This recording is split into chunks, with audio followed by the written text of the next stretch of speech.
Well, evening, folks. How are you doing? This is a perfect night for a campfire. The temperatures are cooler now, and the heat from the fire feels real good. And you all seem to be wearing heavier clothes tonight. You're holding your mugs with both hands. Boy, I just love this time of year. See, we seem to get a larger crowd around our campfires, and the stories are more plentiful. So fill your mugs, and let's share some stories. How's our forest ranger Liz doing? Well, old Liz, she's been thinking about some things. A lot. And it's about time. She had one of those midnight epiphanies. Now, you ever have one of those? It happens to me. It starts as a dream where the characters, they're players in my life, and they're dealing with problems in my life in the dream, and when somehow their actions, it just clears a log jam. Like everything becomes clear.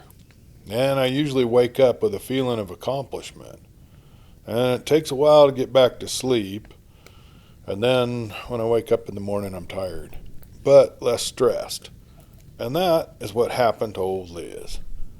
She's been trying to put together the thoughts of the last year. She thought that her first encounter with Bigfoot was the trail cam pictures of a large, youngish male obscenely licking and kissing her parked Subaru. Do you remember that? Well, did that creature leave the flowers on the car? Was he responsible for the rabbit? Then months later, when she was rescued from the attacker on the river overlook trail, was that the same creature that hauled that crazy man down the hill and disappeared into the river? Could it be the same one? Well, did she have a protector? And what were his intentions? Is this who or what had carried her to the cave and treated her wounds when she fell and knocked herself out? And then why? So many questions she had. Weren't Sasquatch killers? Certainly she'd seen one kill a man. But she never felt threatened. In fact, she really felt safe around this beast. Now, certainly this creature, if it were just one creature, must have been around her pretty often to have saved her twice. Was it always there? And was it following her? Extremely curious now, Liz was determined to find out more about this beast behind these encounters. So, as she had her granola and fruit breakfast that morning before work, she decided that since she was a scientist, she'd approach this a scientific way. She'd look for evidence, gather it, and then with an open mind, and she would make a decision on what was going on with this thing. She'd need to read up a bit on the subject, and to get her own data, she'd have to set up some trail cameras, which she'd used before. Well, remember when she got the 119 images of the creature caressing her car? Well, she knew of at least the 3 different places where she herself had contact with this beast. Or at least she thought so. Well, she'd start there, at those places. That made sense. Now, with the confidence of a person with a plan, she cleaned up the kitchen and she readied herself for work. And before she left the house, she brought out her 2 trail cameras. She checked the memory chips and the battery life, and she determined to figure out and settle her curiosity once and for all. She drove the long way to the office. It wasn't unusual because she spent much of her time in the field anyway. So the park ranger stopped at several different facilities and tourist attractions as the morning progressed. That's her normal job, is to inspect for needed repairs. You know, she was good at her job and she enjoyed being outdoors. She didn't miss much either. She found several areas that needed attention from the trail crews and some carpentry work where some tourist vehicle had pushed over a couple of fence posts on the edge of a parking lot. Not much more than that this morning. The tourists hadn't been too wild lately. Things had kind of slowed down. See, the summer was coming to an end. The days were getting a little shorter, just noticeably, and the kids were back in school. And that, in conjunction with that and the colder nights, this was the best time to enjoy the woods. And Liz was certainly enjoying herself while she was making the rounds. When eventually she found herself in the parking lot, near the pit toilets at the trailhead, where she had slipped and fell a few weeks back. Do you remember that? Well, it was quite a dramatic effect when she awoke in a cave a mile from the parking lot with her head wound was bandaged and treated with poultice. And she had no memory of how she got there in that cave. Well, she parked her Forest Service pickup and found herself staring at the bathroom buildings. The maintenance staff had raised the fire curtains since she had last been there. And not sure where her newfound courage came from, she decided to hike up the mountain to the outcrop at the ridge top and ultimately to the cave where she found herself when she regained consciousness several weeks back.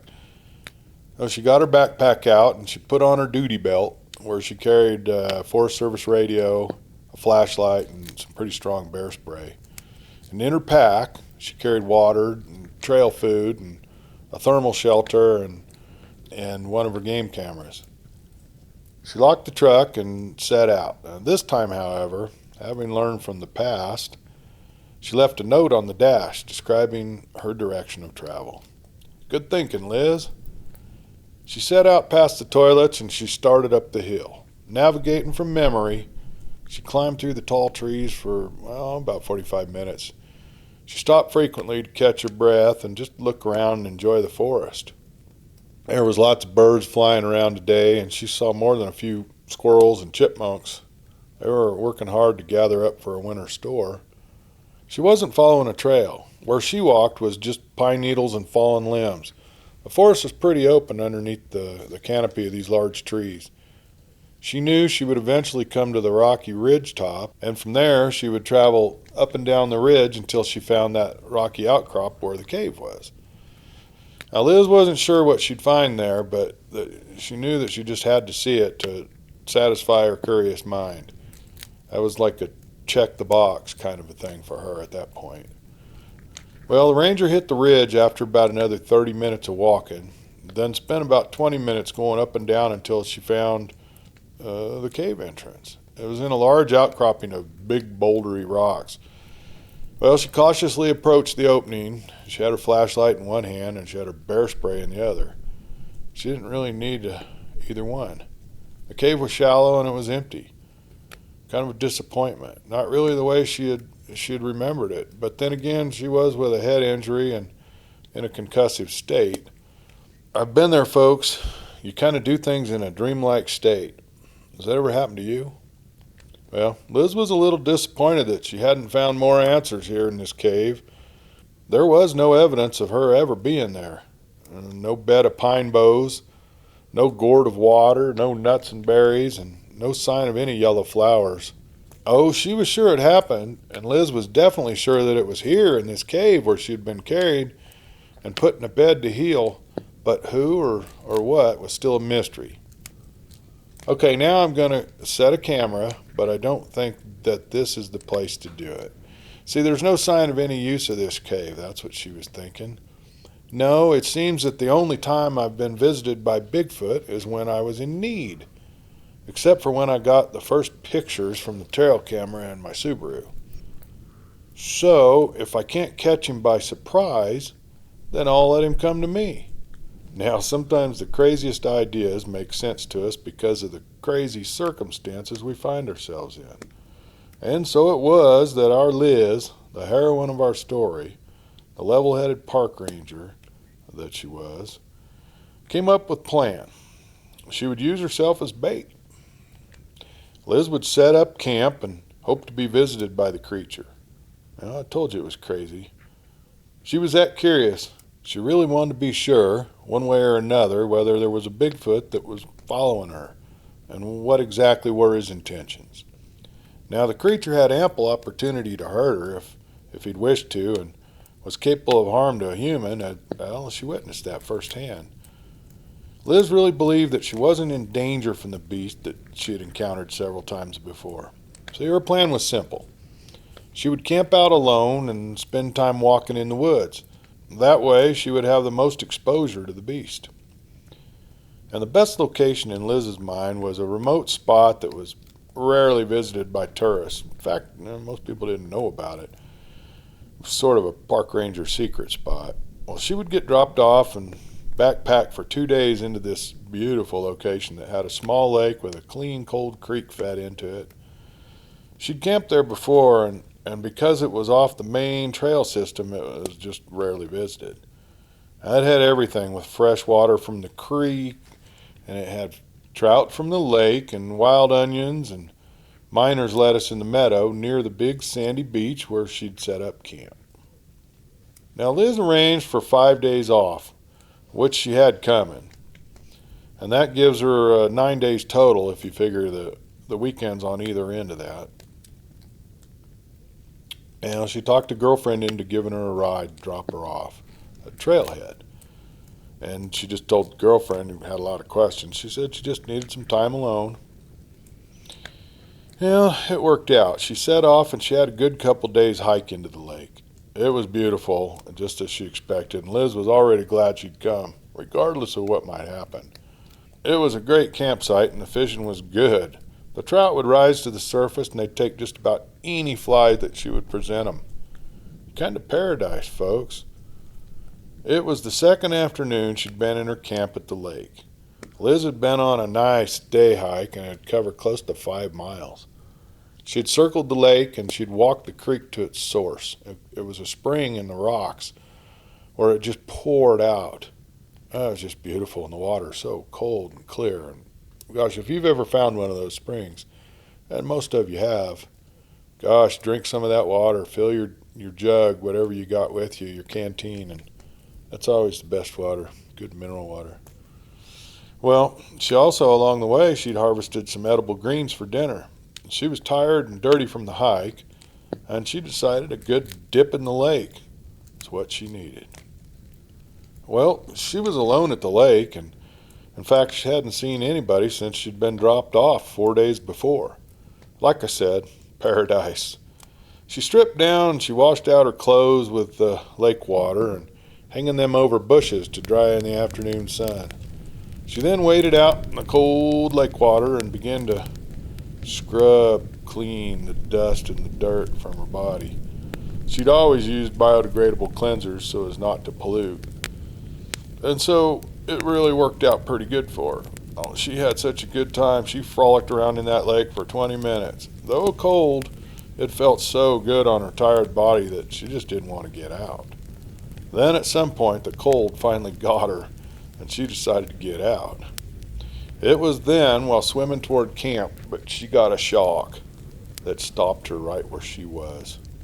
There, standing on the beach, with the shirt she had set out to dry in its hand, was the most magnificent creature she'd ever seen.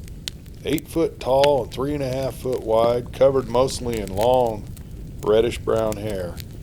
It stood facing her, and what she felt was sort of a non-threatening stance. Motionless and without any sound, he just stood there and stared at her as she treaded water. They both kept this up for a good, 5 minutes. Liz, being cold, finally decided to act. She slowly swam towards the beach, straight towards the beast. He didn't move. He just stood holding her shirt in his huge hand. And when she was about 30 foot from shore, her feet struck bottom. With her eyes locked on the intruder's eyes, she slowly took steps toward him. She stopped only about 15 feet between them. She stood, fully exposed in dripping water from the lake. They stayed eyes locked facing each other for a full 10 count. Then the beast's eyes took her in head to toe, and he slowly turned and walked back into the dark woods where he'd come from. As he was turning, Liz thought she saw, no, she was sure she saw, a slight smile begin to form on his face. Liz, for her part, released a huge breath and closed her eyes. Now sure that her Bigfoot meant her no harm, she walked forward to finish drying and get herself dressed. While dressing, she realized that he still had her shirt in his hand when he turned to leave. Damn, she thought, one of my favorites, a long-sleeve concert shirt she'd bought at a reggae fest. Well, she'd just have to forget about that. It was gone.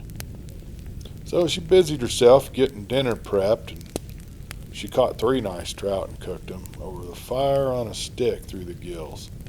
Served with greens that she had gathered, it was a great meal. As she sat by the campfire with her mug of tea, she reflected on the trip so far. Not sure what it all meant, but convinced that he meant her no harm. In fact, this beast may have saved her life more than once. These thoughts were still in her head when she fell asleep that night. Knowing what she knew now, what would she do next? What would you do? I know that's a lot to figure, so let's just call it a night for Liz. Next time we get together, we'll talk about our forest ranger, Liz. For now, let's refill our mugs and we'll enjoy this evening's campfire. I'm glad you were all here this evening. We're all better for the company. I'm already looking forward to our next get-together. And until then, this is Clay Steele. Be someone's friend. They might need you.